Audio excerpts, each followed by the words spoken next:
Marketing a crypto project requires more than just being a foghorn or a bullhorn, just announcing that this thing exists and it's got these features and you need to buy the token now because number goes up.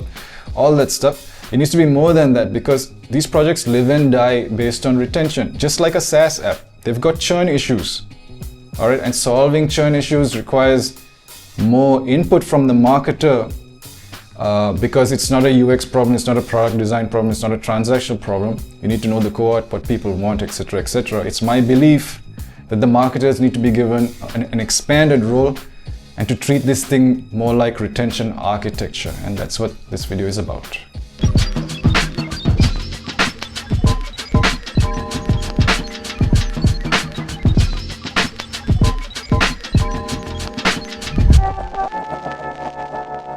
We are Dropkick Copy, Olympic level, direct response marketers, World Federation champions.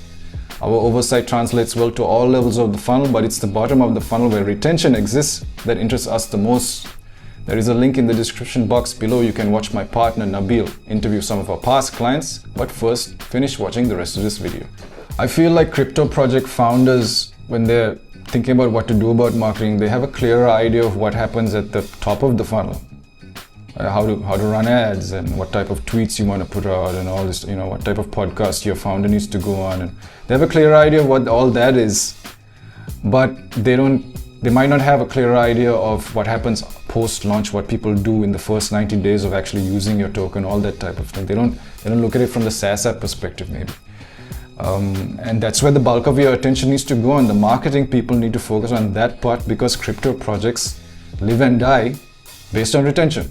The crypto projects are a lot like SaaS apps, so the things that you're going to do to solve retention are similar. Things like the onboarding emails, the setup guides, the behaviorally triggered notifications, right? Just the overall comms. That part is similar, but crypto has an added layer of complexity because this is fintech end of the day. So that's where the complexity is coming from. Loyalty is going to depend on things like how quickly the user can go from owning your token to actually parking your token somewhere safe and even earning yield, feeling some type of actual financial benefit from dealing with you, right? It's going to depend on the quality of the information you provide, how useful it is, how easy it is to use, whether they can make sense of it, right? Because if there's a lot of friction, they're not going to want to use it, right?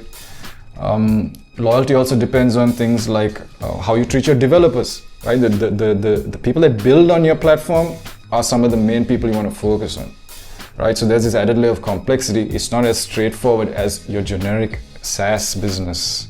So what you're trying to do is you're trying to build structural loyalty. All these mechanics that you implement is similar to SaaS businesses. Yeah. The point is to make it difficult for people to leave.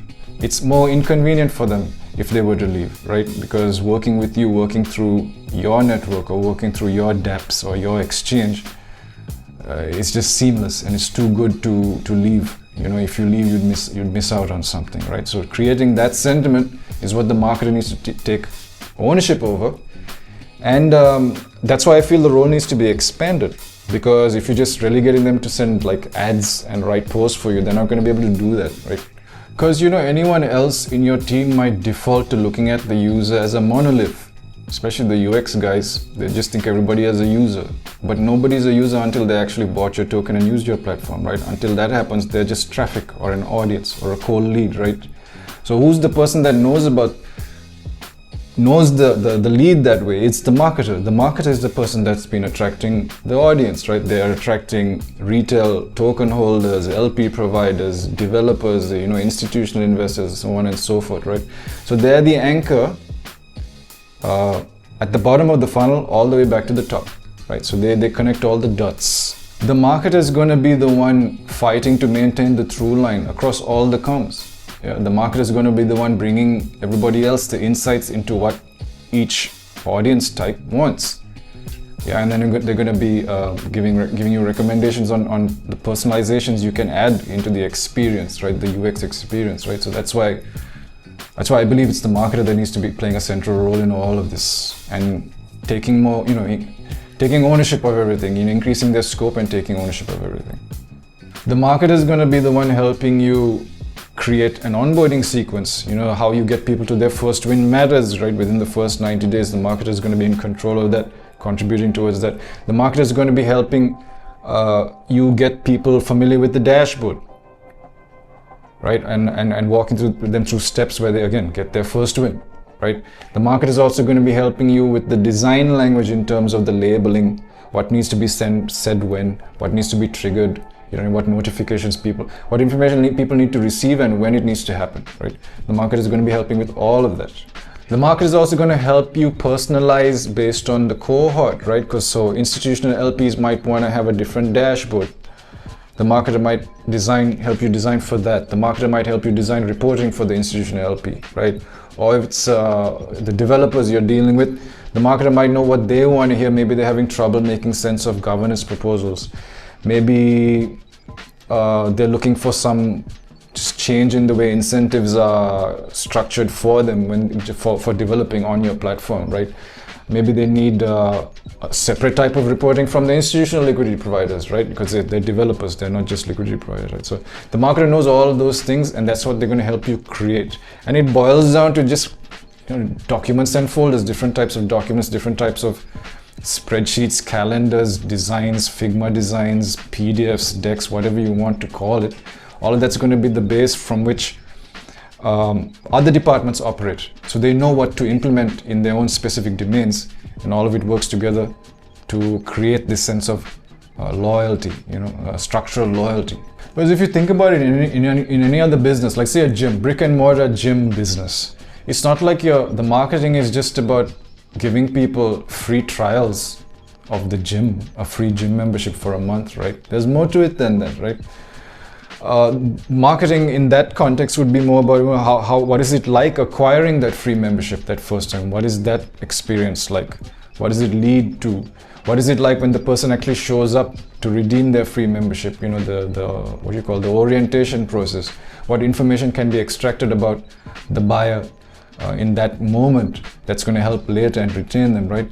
How do we follow up with our gym clients, the people that have signed up and stayed with us for a while, the people who've fallen off, right? How do we paint a picture of success for them and help them achieve that success and be involved in that, right? So marketing in any kind of other business involves more than just writing posts and sending ads, isn't it?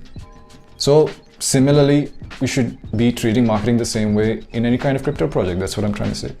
Because if you don't allow them to do this, right, then all they're going to be able to influence is impressions and views, which is nothing really. It's not meaningful to you. You want them to impact net retained revenue and lifetime value. How much value is locked in your pools and such, right? So how are they going to do that if you don't allow them to have a bigger role and start thinking of themselves as retention architects? So they can connect the dots all the way back to the top of the funnel, right? These are going to be the people, the retention architect type marketers. They're going to be the ones that turn a single swap into multiple swaps, a small LP position into multiple positions. And a user base that keeps using your platform, keeps coming back to the network, keeps transacting for way beyond the 90-day period, which is the critical point for most SaaS-based businesses. Yeah. So that's what this video is about. I wanted to put that idea out to you, create a role for your marketers that's a bit bigger, because I think they can help you and it all matters. And watch out for other videos I produce on this subject. I'm going to explore this topic from multiple different angles. Check those out. And until the next time, take it easy.